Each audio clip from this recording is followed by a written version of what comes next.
Por que a gente acredita que Jesus existiu? Não é? Porque um monte de gente viu e escreveu sobre esse cara. E por que tu foi convencido? Obrigado pela pergunta. Até me ajudar na cadeira aqui, né? E é isso que eu ia entrar justamente nesse sentido. Cara, eu tenho um relato histórico.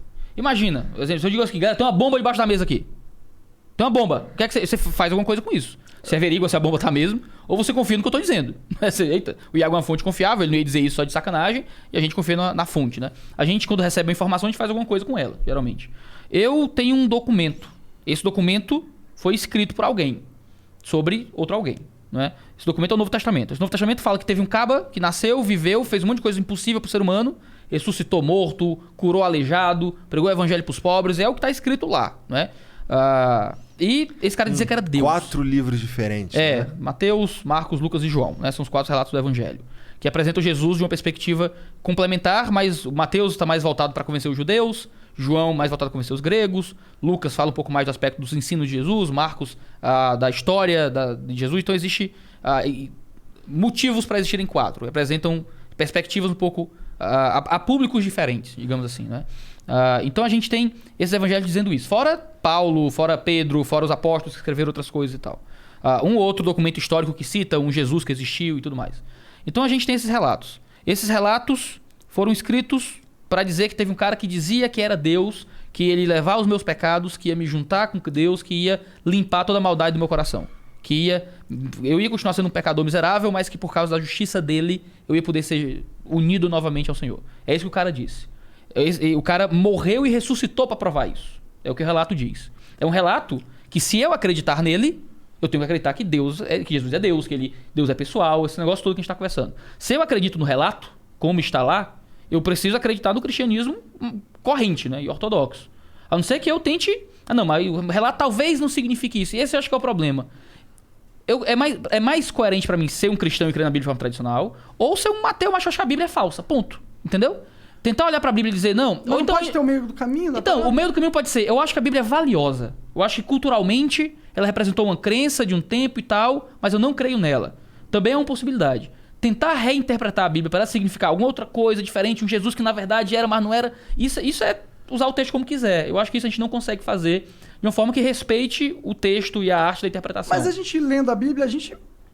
modernamente agora vendo, a gente consegue perceber que tem muita coisa ali que não é literal. Por exemplo, sim, a própria parte do... Não sei, é que eu não conheço muito, não sei, mas a parte do camarão lá. Não coma camarão porque essa é uma abominação e tal. Camarão não é uma abominação, tá ligado? Então, dentro das leis judaicas alimentares, né, existiam os animais puros e impuros, e muitos vão argumentar que as leis dietéticas dos judeus eram para proteger de certas doenças e tal. E os animais impuros eram animais que mais comumente davam doenças também.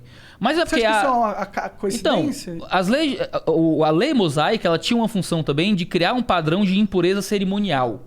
O que era isso? Era para criar rituais de purificação, que eram externos, lavagem de mãos, raspar o pelo, não sei o quê. Mulher menstruada, você não encosta na mulher quando tá menstruada, não pode trocar em cadáver, senão tem que fazer um ritual de purificação. E isso tinha todo um objetivo de apontar para a impureza do homem, para que os judeus entendessem, através da ritualística, que a gente estava constantemente impuro.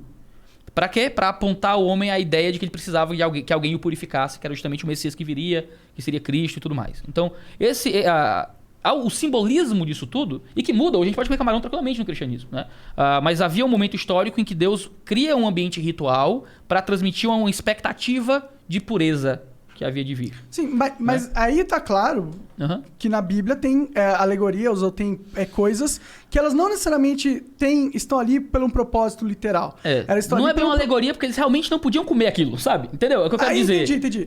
Há uma literalidade, mas talvez alguns pudessem. Há um símbolo em cima daquilo, sim, entendeu? Entendi. Mas é claro que aquele símbolo tá lá pra um propósito maior. De comportamento social, não necessariamente uma parada tipo... Nossa, o camarão ofende a Deus, o que é isso? Não, né? Então, não pode... As questões das histórias de Jesus não pode ter algo assim também? Então, quando a gente... coisas que, tipo, estão ali, mas não são realmente aquilo, mas estão ali por causa do contexto da época, era a melhor forma de explicar pra galera, tá ligado? Então, eu consigo concordar com isso quando a gente olha pra questões mais pontuais do Antigo Testamento. Porque o texto já diz isso. Ele deixa claro que é isso muitas vezes. Entendi. Quando a gente olha pro Novo Testamento, a gente já tem um padrão mais global para todos os povos até o fim dos tempos, digamos assim. E que são padrões mais simples, não é? O Novo Testamento não é cheio de ritualística mais, porque a ritualística era uma sombra que apontava para uma coisa mais concreta, que era a nossa maldade diante de Deus, e a gente precisa de uma pureza que provém do poder de Deus em nossa vida. Esse é o relato que está escrito, não é? E a grande pergunta é, tudo bem, as testemunhas disseram isso, mas essas testemunhas são confiáveis? Tudo bem, eu acredito que Pedro acreditava, eu acredito que Paulo acreditava, mas essa galera tava doida, era um judeu, foram enganados, sei lá. Só que essa galera não eram só testemunhas confiáveis porque estavam lá e viram isso tudo. Ah, mas a Bíblia foi escrita, na verdade, milhões de anos depois. Não, a gente tem manuscritos do século I. Né? E o cara dizia que era Paulo. Isso era entregue nas igrejas e era transmitido entre as igrejas. Havia várias testemunhas para dizer que aquela carta era de verdade, daquele personagem. O processo de formação do cânon do Novo Testamento foi isso. Foi as igrejas dizendo, não, tem essa carta de Paulo aqui, que todo mundo aqui conhece, Paulo mandou, tá aqui a assinatura de Paulo, e só fizeram juntar essas cartas. Mas né? você acredita nessa verificação burocrática da igreja? Então, você não acredita que tem um telefone sem fio do caralho? Cara, no período primitivo eu acho difícil, porque havia muito texto rejeitado, porque a percepção do cânon do Novo Testamento se deu através de um processo muito simples. Os apóstolos morreram, depois que eles morreram, disseram, pô, tem que juntar a mensagem desses caras. Então, eles viviam escrevendo cartas para as igrejas. Então, essas cartas eram circulares, né? Ia para uma igreja, ia para outras e ficava circulando, faziam cópias das cartas para ler em outros lugares e tal. Então, vamos juntar o que a gente tem aqui. Então tinha três coisas que eles procuravam. Tinha que ter traços de apostolicidade, não é a carta do Chico das Couves, é de um cara que estava lá ligado a Jesus. Tinha que ser de uso corrente das igrejas. Não podia ser, eu tenho uma carta de Paulo aqui, ó, do meu bolso aqui, que só eu conheço, ninguém mais viu. Não, aí não sei, né? Paulo mandava umas cartas assim, o negócio era para todo mundo.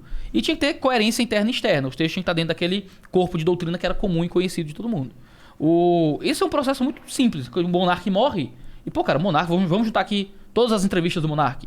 Eu tô simplesmente seleciono tudo ali junto ali e tá aqui, né? Não, mas eu tenho uma entrevista aqui do monarca aqui com a voz de pato. Não é que, na verdade, o monarca fala com a voz de pato, que eu juntei aqui, tá meio picotado e tal, mas é de verdade, hein? Aí, mas ninguém assistiu esse negócio aqui, tá meio estranho, não parece o monarca falando. Isso se rejeita, entendeu? Se junta... Então, o processo de formação do cânon do Novo Testamento não foi tão burocrático assim, era um processo muito simples. Mas esse processo aí, eu entendo, eu concordo que ele deve ter... Eu visualizo, mas eu vejo esse processo, não é um processo infalível. Eu acho que algo vai se perder no caminho. Se perder, com coisas certeza. Vão se mudar de alguma coisa.